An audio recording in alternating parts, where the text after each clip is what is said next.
Kembalinya Dewa Perang bab 1691-1700. Novel Tun. Bab 1691. Semua orang menebak, dan sebagian besar berasumsi bahwa Levi akan pergi ke timur berikutnya. Mereka memiliki 3 alasan di balik membuat tebakan itu. Yang pertama adalah bahwa perbatasan timur terlalu dekat dengan kota Auckland dan menimbulkan terlalu banyak ancaman. Yang kedua adalah bahwa tentara di zona perang timur sedikit lebih lemah. Derai Levi sebelumnya, dari selatan ke utara, menunjukkan bahwa dia bergerak dari pasukan terlemah ke pasukan terkuat. Yang ketiga adalah bahwa tentara di zona perang barat terlalu kuat. Dia akan membutuhkan waktu lama untuk memenangkan perang di sana, jika itu mungkin sejak awal. Sebagai tim yang berspesialisasi dalam penyergapan, masuk akal jika mereka mengejar tautan yang lebih lemah terlebih dahulu. Zona perang timur harus menjadi target berikutnya. Floyd dan anak buahnya berada di bawah banyak tekanan dan terjebak di penghalang pertahanan di timur. Lebih buruk lagi, musuh mereka bertambah banyak, dan itu membuat mereka semakin menderita. Mereka bisa, paling banyak, bertahan 3 hari lagi. Terlepas dari situasi yang sulit, Floyd menyeringai dan memberitahu anak buahnya, jangan khawatir, anak-anak. Bala bantuan akan segera datang. Ketika Floyd mendengar berita itu, dia tahu bahwa tuannya, Levi, harus berada di belakang kemenangan di utara. Analisis Floyd adalah bahwa Levi akan segera pergi ke perbatasan timur untuk menghadapi musuh sebelum menuju ke barat untuk menyerang dengan kekuatan penuh. Itu sebabnya dia yakin Levi akan segera datang. Dia menyeringai dengan percaya diri meskipun dalam situasi yang sulit. Optimismenya mendorong anak buahnya, dan mereka meninggalkan pertahanan untuk menyerang. Hal-hal yang lebih baik untuk sementara waktu.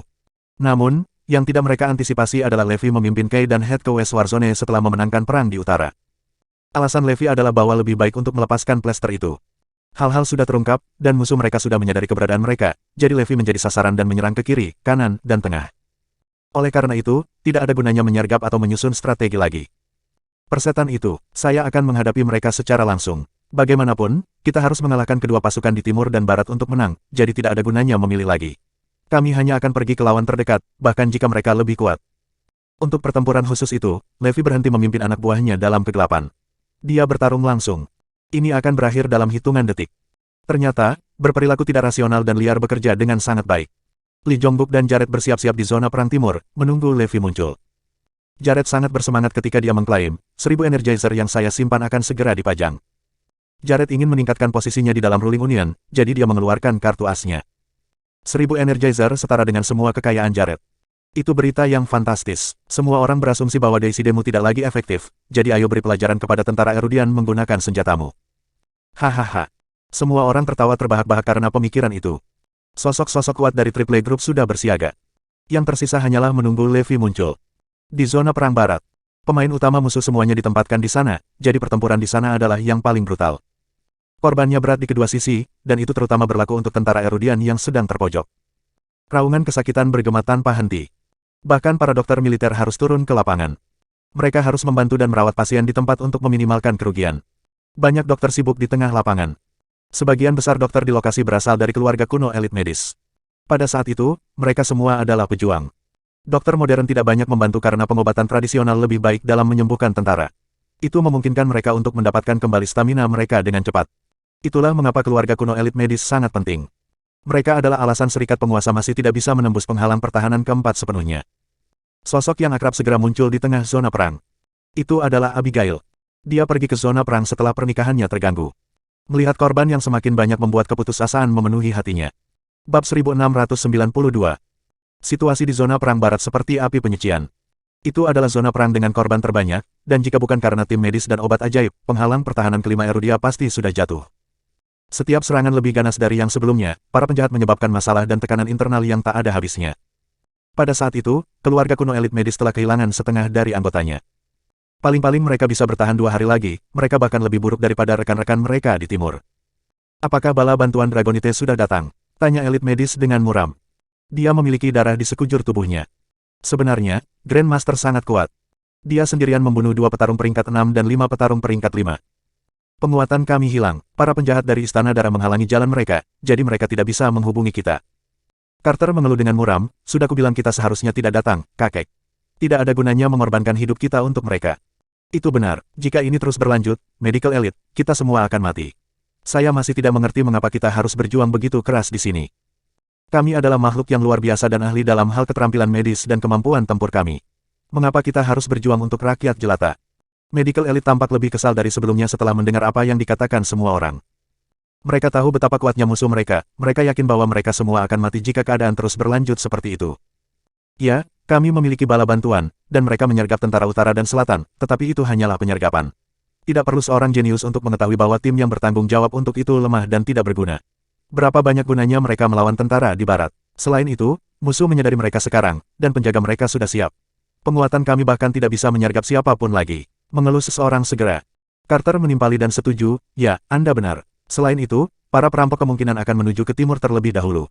Mari kita abaikan betapa kuatnya musuh di timur. Mari kita asumsikan bahwa para perampok akan berhasil melenyapkan mereka. Masih butuh waktu lama bagi mereka untuk menyelesaikan misi itu, dan kita semua akan mati saat itu. Jadi, dengan kata lain, kita akan mati terlepas dari apa yang terjadi. Pada titik ini, kami hanya mengulur waktu untuk Erudia dan menghentikan musuh terbesar mereka untuk menyerang tanah mereka. Suasana hening setelah Carter dan teman-temannya berbagi ide dan analisis mereka. Maksudmu, bertahan dan bertarung hanya akan mengakibatkan kematian kita. Tepat. Kalau begitu aku tidak melakukan ini. Saya tidak pernah ingin datang di tempat pertama. Membantu para Dragonite dan mengorbankan diriku untuk orang-orang biasa itu tidak sepadan.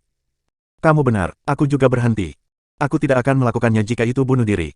Baiklah, lalu apa saranmu? Tanya Medical Elite dengan suara berwibawanya.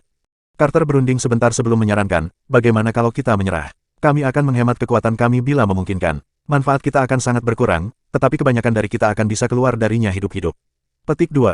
Ya, saya pikir dia benar. Erudia memiliki banyak warga yang telah memilih untuk menyelamatkan diri. Mereka melakukan itu untuk menjaga warisan mereka tetap hidup. Pikirkan tentang itu. Perang ini sebenarnya tidak ada hubungannya dengan kita sejak awal. Paling-paling, kita akan menderita kerugian. Itu tidak mungkin lebih sulit daripada menghormati janji dewa, kan? Petik 2. Apalagi, jika kita menyerah, kita mungkin menerima lebih banyak manfaat. Itu sangat mungkin. Medical Elite menghela nafas dan memberitahu, saya mendengar sesuatu tentang itu juga. The Ruling Union adalah organisasi yang dibentuk oleh banyak seniman bela diri yang kuat. Yang mereka inginkan hanyalah membagi Erudia di antara mereka sendiri. Jika kita bergabung dengan mereka, kita akan diberi imbalan yang sama. Jika demikian, maka Ruling Union pasti akan menyambut kami dengan tangan terbuka begitu kami menyerah. Bagaimanapun, kami cukup kuat. Petik 2. Apa pendapatmu tentang ini, Medical Elite? Semua orang beralih ke Medical Elite setelah itu. Pria itu ragu-ragu sejenak sebelum dia menggertakkan giginya dan berkata, oke, kalau begitu kita akan menyerah dan bergabung dengan Ruling Union. Bab 1693. Itu luar biasa, menyerah adalah pilihan cerdas di sini.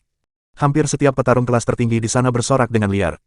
Medical Elite mengamati kerumunan sebelum bertanya, mari kita berikan suara. Mereka yang ingin menyerah, maksudku, bergabung dengan Ruling Union, angkat bicara sekarang. Saya ingin bergabung dengan Ruling Union. Gerakan mengungkap kekerasan seksual demi menghapuskannya. Tidak butuh waktu lama bagi lebih dari 10 atasan untuk memberikan suara mereka. Hampir semua orang setuju untuk menyerah. Saya tidak akan menyerah, aku akan bertahan.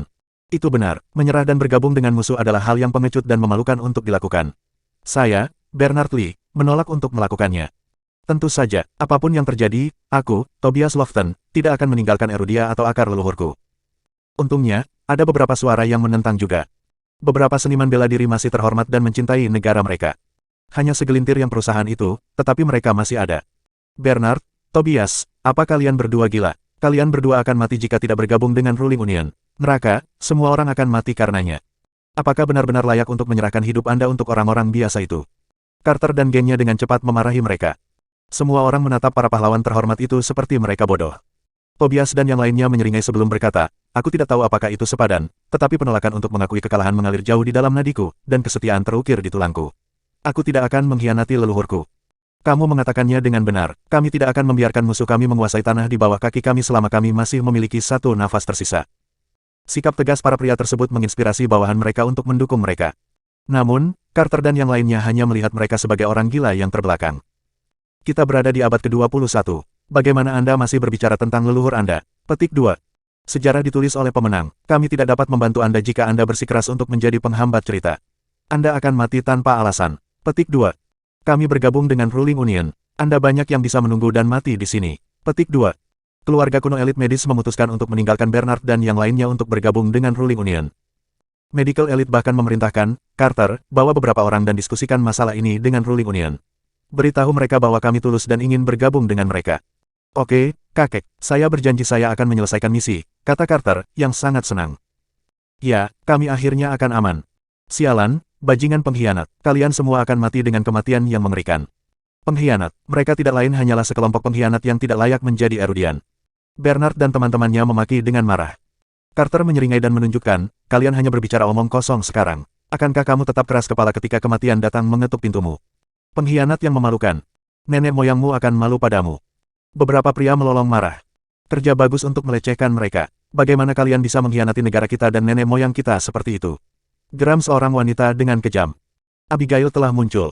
Dia tidak percaya ketika dia mendengar bahwa Carter dan yang lainnya akan menyerah. Pemerintah sudah mengakui keluarga kuno elit medis. Sial, pemerintah bahkan menunjuk Carter sebagai National Guardian. Bagaimana dia bisa menyerah? Abigail kecewa mendengar hal seperti itu. Apakah ini pria yang akan saya nikahi? Abigail, bagaimana pengkhianatan itu? Inilah yang disebut cerdas, bukan juga menyerah. Kami hanya menegosiasikan kesepakatan dan melindungi warisan kami. Perang ini tidak ada hubungannya dengan kami sejak awal. Lihat sekeliling, banyak tokoh kuat dari Erudia melindungi diri mereka sendiri dan bertahan hidup.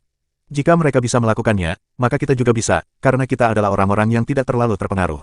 Kami telah melakukan lebih dari bagian kami yang adil dengan berjuang sejauh ini. Mereka yang mencintai rakyat jelata biasa bisa maju dan berjuang untuk mereka, tapi kami tidak. Juga, kami bukan satu-satunya yang bergabung dengan Ruling Union. Anda harus bergabung dengan organisasi juga, kata Carter. Abigail segera menggelengkan kepalanya dan menjawab, tidak, aku tidak akan menyerah di sisimu. Bab 1694. Saya seorang Erudian, jadi mengapa saya bergabung dengan musuh saya? Itu tidak akan pernah terjadi, kata Abigail tegas. Itu bukan terserah kamu, cemooh Carter, kamu milikku, dan istri seharusnya mengikuti suami mereka kemana-mana. Anda akan pergi kemanapun saya pergi. Anak-anak, awasi Abigail, saya akan berbicara dengan Ruling Union sekarang. Petik 2. Tidak, aku tidak akan, geram Abigail saat dia berjuang keras untuk menolak kepatuhan. Sayangnya, dia dibatasi. Di pangkalan zona perang barat Serikat Penguasa, Bruce sedang mendiskusikan strategi dengan anggota dewan. Berita tentang pembelokan Carter membuat Bruce dan yang lainnya tersenyum senang. Itu terjadi pada saat yang mengejutkan, tetapi mereka telah mengantisipasinya. Bruce menyeringai ketika melihat Carter di sana, dan yang pertama berkata, kamu benar-benar bijaksana. Kita pasti bisa bekerja sama, jadi mengapa berkelahi dan menumpahkan darah satu sama lain tanpa alasan? Haha, ya, kami telah memikirkan semuanya dan ingin bergabung dengan Ruling Union, tetapi kami memiliki beberapa syarat. Setelah itu, Carter membagikan semua persyaratannya. Persyaratan ini hampir terlalu mudah untuk dipatuhi. Bagaimana dengan ini? Saya akan membuat Anda janji di sini dan sekarang. Saat kami menjatuhkan Erudia, kalian semua akan memiliki klaim atas tanah dan sumber daya. Bagaimanapun, negara ini memiliki keduanya yang berlimpah, dan sebenarnya akan sulit bagi kita untuk mengelola semuanya sendiri. Berbagi porsi dengan Anda tidak akan banyak mempengaruhi kami. Saya bahkan dapat menulis kontrak untuk memperkuat janji saya, kata Bruce. Pada akhirnya, Carter dan Ruling Union segera bergabung. Lebih dari 100 anggota keluarga kuno elit medis dan lebih dari 10.000 tentara memilih untuk bergabung dengan Ruling Union. Carter segera membagikan berita itu kepada yang lain. Haha, itu membengkak. The Ruling Union benar-benar adalah sesuatu yang lain. Bergabung dengan mereka akan lebih menguntungkan kita. Kalian yakin tidak mau ikut? Kami akan menikmati hidup kami saat malaikat maut datang untukmu, kata medical elite sambil menatap Tobias dan gengnya. Pengkhianat, kalian semua hanyalah pengkhianat. Kami tidak tahu malu dan tidak akan bergabung dengan Anda.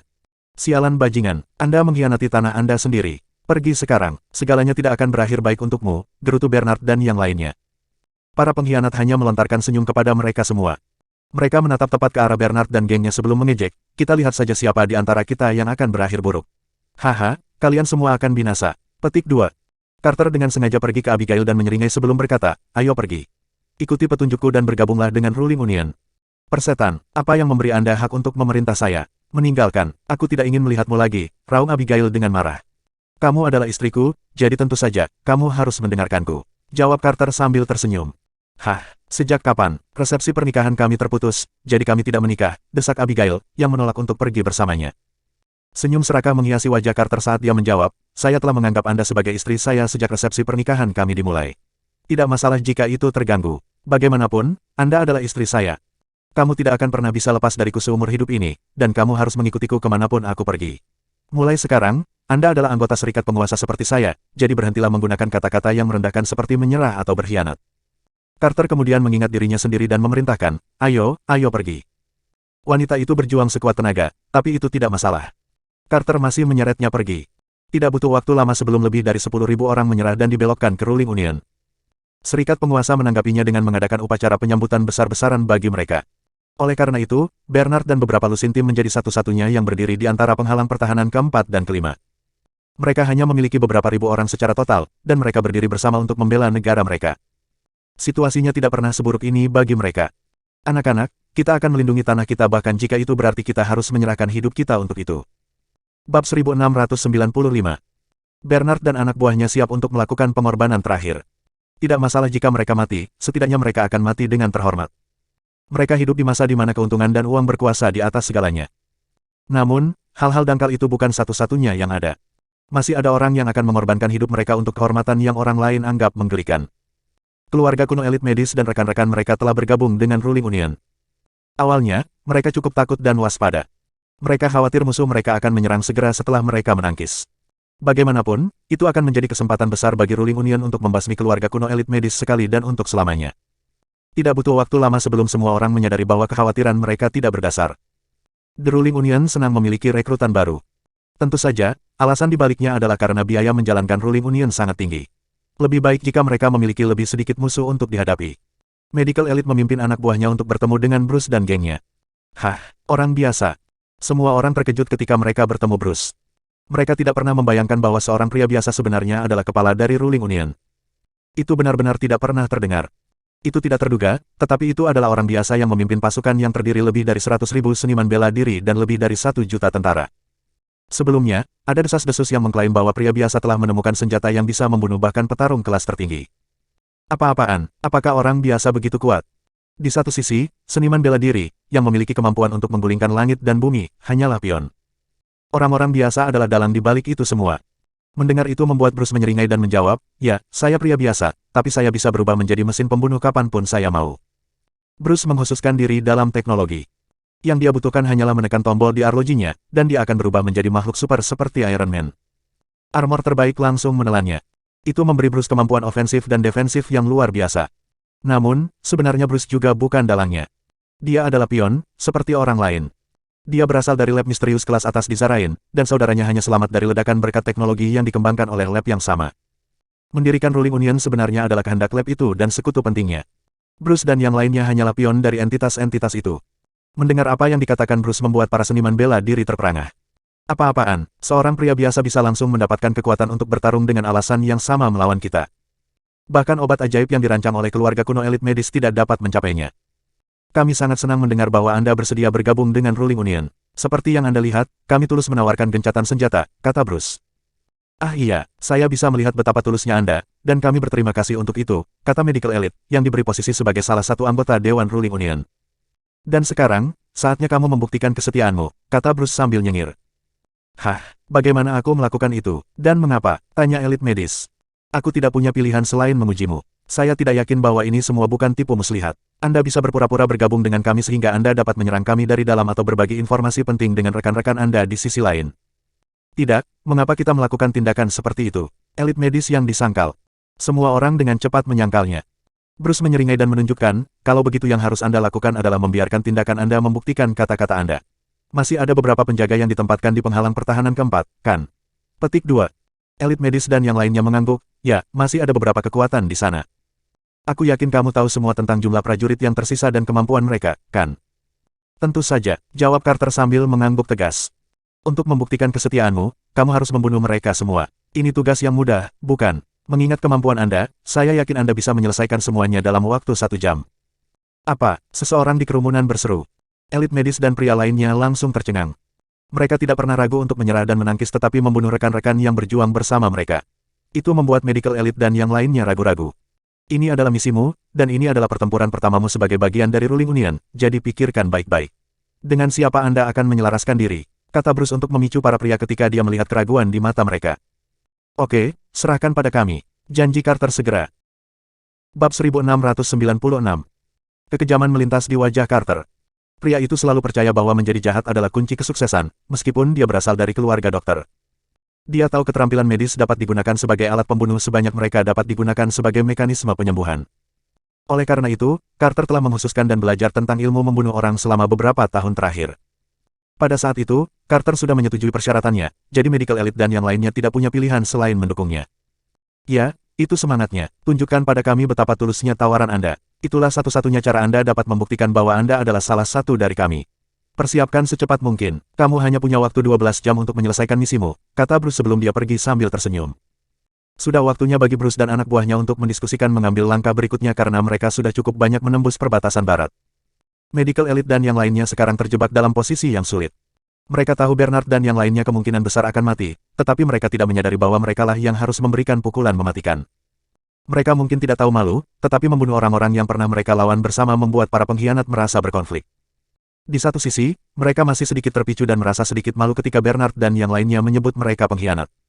Rasanya tidak benar, aku tidak bisa melakukannya. Keluh medical elite, yang pertama menyuarakan apa yang ada dalam pikiran semua orang. Kakek, ayo bunuh saja mereka. Jika tidak, kita yang akan mati. Ini adalah ujian kami dari Ruling Union, tegas Carter. Matanya bersinar dengan niat membunuh, dan dia tampak tanpa ampun. Jika kalian tidak bisa melakukannya, kakek, maka aku akan memimpin timku dan menyerang mereka. Ditawarkan Carter. Dia sangat ingin membuktikan dirinya dan mendapatkan reputasi yang baik. Baiklah. Pada akhirnya, diputuskan bahwa Carter akan memimpin tim dan membasmi mantan sekutu mereka. Carter Weisman, dasar bajingan. Sudah cukup buruk bahwa Anda berkhianat dan menangkis, tetapi Anda juga akan membunuh rekan Anda sendiri. Apa kamu tidak punya hati nurani? Raung Abigail ketika dia mengetahui apa yang terjadi. Carter menyeringai dan menunjukkan, Abigail, kamu juga pengkhianat. Anda akan berkontribusi pada kematian mereka, dan Anda sama jahatnya. Kamu akan mati dengan kematian yang mengerikan. Geram Abigail. Dia ingin menangis, tetapi tidak ada air mata yang keluar darinya. Sayangnya, dia tidak punya cara untuk keluar dari situasi sulit yang dia alami. Dia akan dicap sebagai pengkhianat Erudia begitu berita itu keluar, dan dia tidak akan bisa membersihkan nama baiknya. Kau menjadi semakin tidak patuh, Abigail. Jika kamu terus bersikap seperti ini, aku akan membunuh keluargamu juga. Kamu tahu betul bahwa Erudia pada akhirnya akan jatuh, sombong Carter sambil menyeringai. Saat itu, wanita itu terdiam. Dia melihat betapa kuatnya serikat penguasa sebenarnya setelah dia diseret ke markas mereka, dan dia mengetahui seberapa banyak yang mereka miliki. Semua yang kita saksikan sebelumnya hanyalah sebagian kecil dari kekuatan mereka yang sebenarnya. Mungkin Erudia benar-benar akan jatuh. Pada saat yang sama, Levi memimpin pasukannya dan sedang dalam perjalanan untuk membantu semua orang. Laporan, keluarga kuno elit medis dan sebagian besar tentara kita telah dibelokkan ke Ruling Union. Sampai sekarang, hanya beberapa ribu orang yang berdiri teguh dan mempertahankan penghalang pertahanan keempat. Itu adalah berita yang dibagikan oleh mata-mata.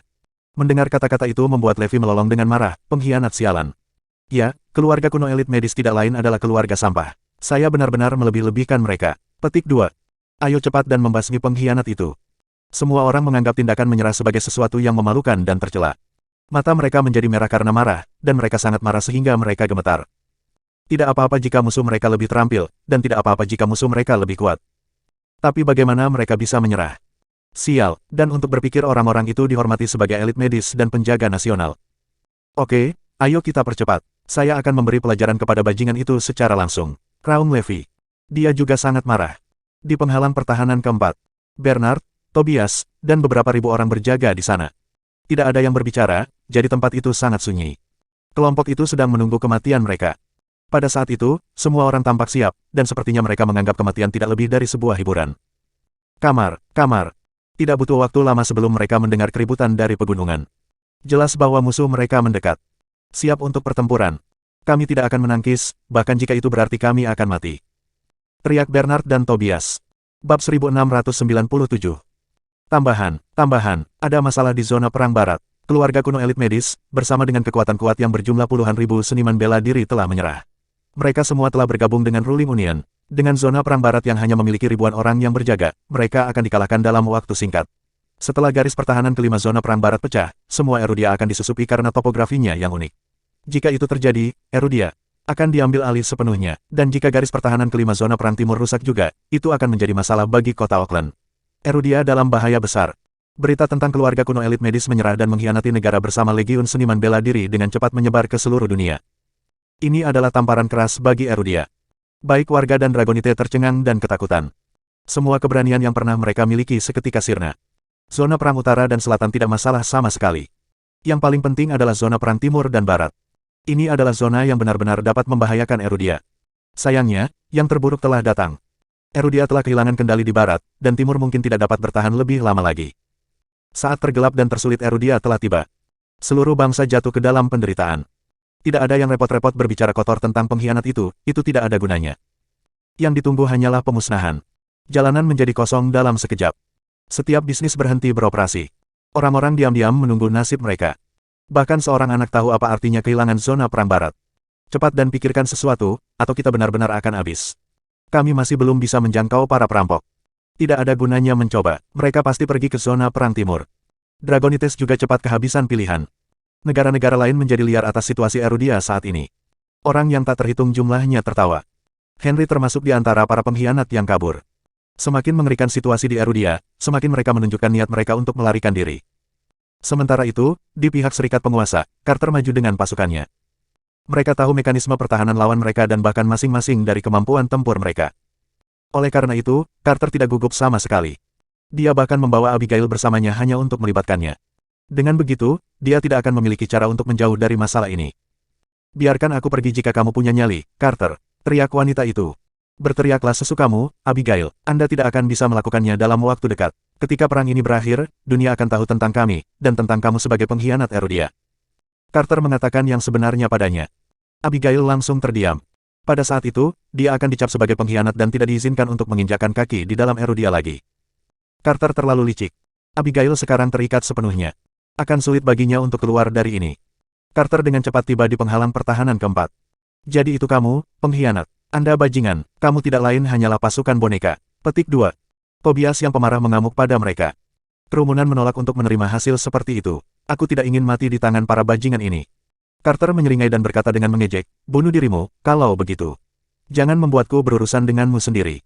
Kamu benar-benar berani berbicara seperti itu, bocah. Bab 1698. Tiba-tiba, teriakan keras menembus udara seperti guntur.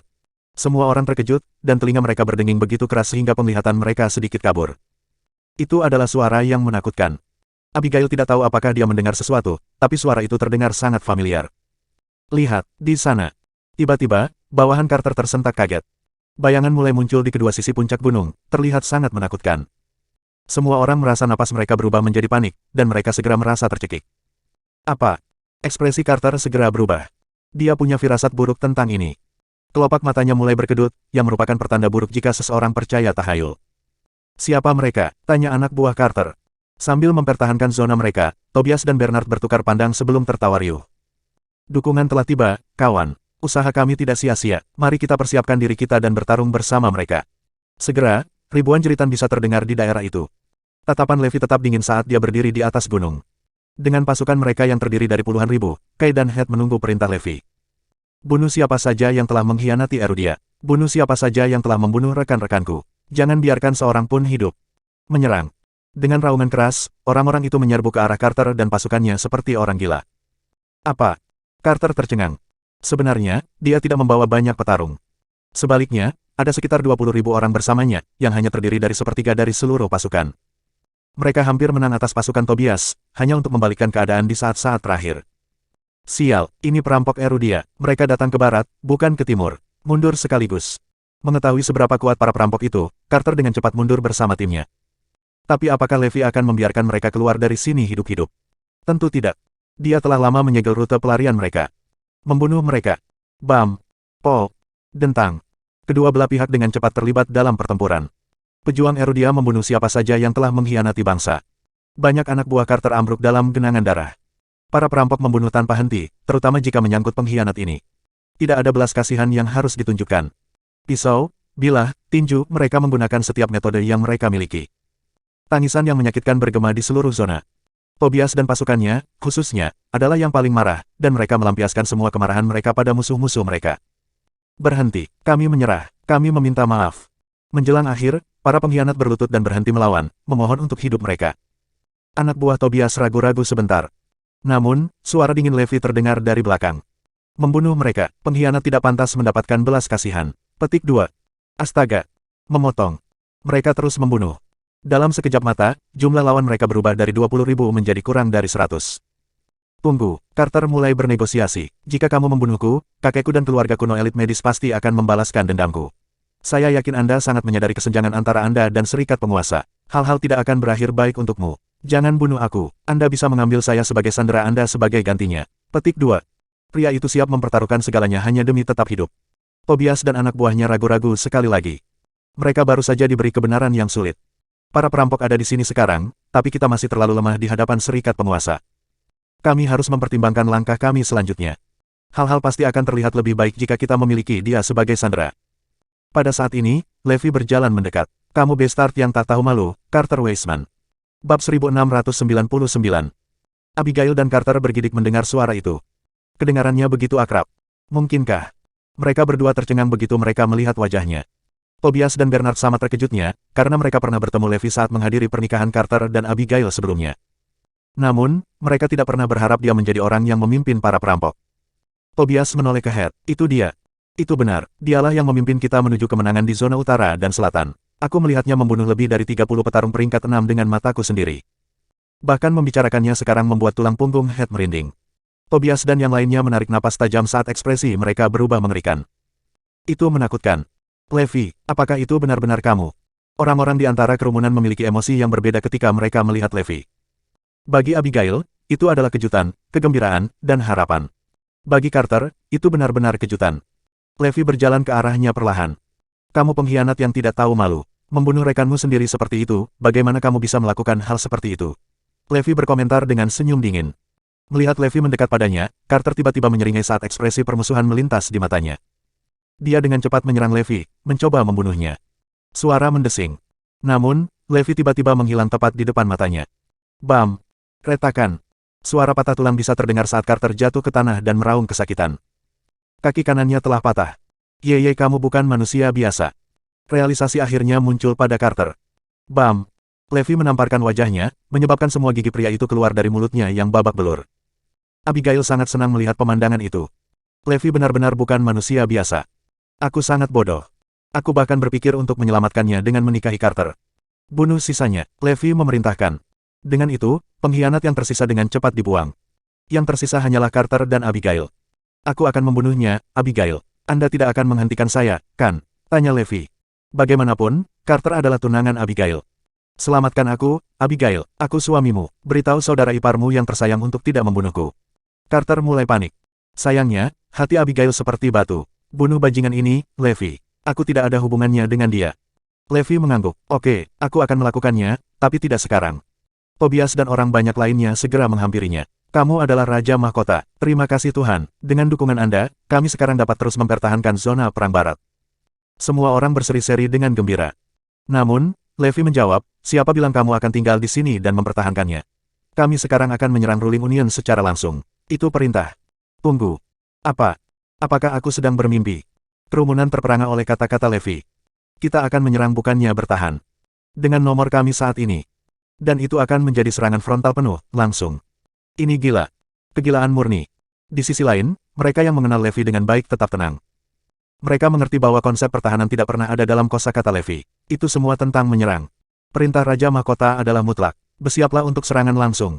Kai dan Head mulai menjalankan perintah Levi. Apakah ini nyata? Aku. Tobias dan pasukannya gemetar ketakutan. Mereka tidak pernah menyangka akan melakukan serangan. Bab 1700. Mereka tetap linglung, bahkan ketika seluruh pasukan mulai maju. Ini seperti mimpi sialan. Kita akan menyerang musuh kita seperti ini. Mereka sekitar 100 kali lebih kuat dari kita. Mereka bahkan memiliki sejumlah penjahat yang mendukung mereka. Dan kita masih mengejar mereka. Semua orang mulai kembali ke kenyataan saat mereka perlahan mendekati markas serikat penguasa. Mereka akan melakukan sesuatu yang benar-benar tak terbayangkan. Sementara itu, tak seorang pun di dalam markas serikat penguasa memperhatikan pertempuran yang terjadi di zona perang barat. Lagi pula, apa beberapa ribu lawan bagi mereka. Namun, mereka membeku setelah mendengar keributan di luar. Hah, itu cepat, itu bahkan tidak memakan waktu setengah jam. Petik 2. Semua orang bingung. Tobias hanya memiliki beberapa ribu orang bersamanya, tapi itu masih akan menjadi pertempuran yang cukup panjang mengingat betapa uletnya mereka. Setengah jam untuk mengalahkan mereka semua terlalu singkat. Ledakan. Ledakan. Ledakan. Tiba-tiba, pekarangan di dalam markas besar bergetar hebat. Ratusan benda bulat berterbangan ke dalam gedung.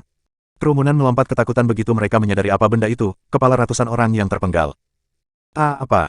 Ini semua adalah orang kita sendiri. Apa yang sedang terjadi? Anggota keluarga kuno elit medis dengan cepat mengenali kepala-kepala ini. Sial, ini buruk. Cepat, kami dalam masalah serius. Markas serikat penguasa jatuh ke dalam kekacauan dalam sekejap. Elit medis, Bruce, dan anggota dewan lainnya bergegas keluar setelah mendengar keributan itu. Mereka juga melompat ketakutan setelah melihat kepala yang terpenggal. Tidak, sepertinya cucuku juga dalam bahaya. Elit medis dengan cepat bereaksi. Bruce bingung, itu tidak mungkin. Bukankah kamu mengatakan lawan hanya beberapa ribu jumlahnya? Bagaimana ini bisa terjadi? Aku juga tidak tahu apa yang terjadi, tapi pasti ada sesuatu yang tidak terlihat bagus di pihak kita. Elit medis menjadi cemas. Tepat ketika mereka akan membuat keputusan, serangkaian raungan menggelegar datang dari puncak gunung yang jauh. Menyerahlah jika kamu ingin hidup, Ruling Union. Kamu memulai pertarungan dan menyerbu Erudia. Buka markasmu dan minta semua orang berlutut, atau kami akan menyerangmu secara langsung.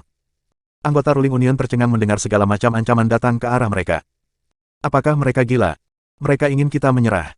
Apakah mereka membenturkan kepala mereka ke dinding? Tidak bisakah mereka mengatakan situasi apa yang mereka hadapi sekarang? Dan mereka masih berpikir untuk menyerang kita secara langsung. Bruce tertawa riuh, menganggap seluruh situasi itu lucu. Siapkan tentara, kami akan mencari tahu siapa yang memanggil kami. Petik 2. Tidak butuh waktu lama bagi Ruling Union untuk berangkat dengan ratusan ribu orangnya. Keluarga kuno elit medis, serta 50.000 pria yang tersisa, juga ikut. Pintu ke markas terbuka, memperlihatkan pasukan besar. Ratusan ribu pria menutupi tanah besar di bawah mereka, tidak meninggalkan satu celah pun. Di sisi lain, Tobias dan pasukannya menarik napas tajam pada pemandangan yang membatu. Ada ratusan ribu dari mereka, dan mereka semua adalah seniman bela diri. Pasti ada banyak petarung peringkat 5 dan peringkat 6 di antara mereka juga. Bagaimana kita akan menghadapi mereka? Sebelum ini, mereka tidak dapat mengerahkan banyak orang berkat medan. Kami berhasil menahan mereka hanya karena mereka akan datang dalam kelompok puluhan ribu. Tapi sekarang, mereka telah mengirim seluruh pasukan. Apa yang kita lakukan sekarang? Tentara Sekutu Serikat Penguasa merasa geli segera setelah mereka menyadari berapa banyak orang yang telah meneriaki mereka sebelumnya.